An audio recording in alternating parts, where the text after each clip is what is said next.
Welcome back to my channel. आणि आजचा special menu आहे सुरमई फ्राय. त्यासाठी मी सुरमई आणली होती. माझा व्हिडिओ काढायचा राहून गेला होता, पण यामध्ये मी आगळ, आलं लसूण कोथिंबीरची पेस्ट मी लावली होती आणि त्यामध्ये मालवणी मसाला, मीठ लावून मी त्याला छान असं मॅरिनेशन करून घेतलं. आणि हे असंच ठेवून द्या 15 ते 20 मिनटं, म्हणजे छान असा मसाला त्यामध्ये मिक्स होईल. दुसऱ्या बाजूला मी तांदळाचं पीठ, मसाला 1 चमचा, हळद आणि रवा त्यामध्ये ॲड केला.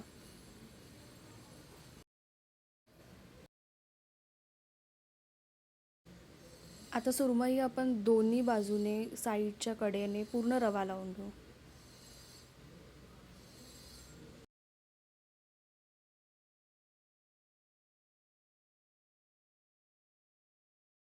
आणि तवा गरम करून त्यावर आपण सुरमई फ्राय करू.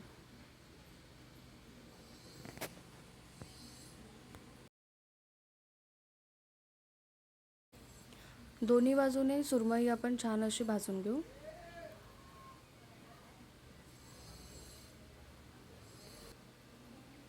अशा प्रकारे तयार आहे आपली सुरमई फ्राय. नक्कीच या व्हिडिओला लाईक आणि शेअर करा आणि चॅनलला सुद्धा सबस्क्राईब करा.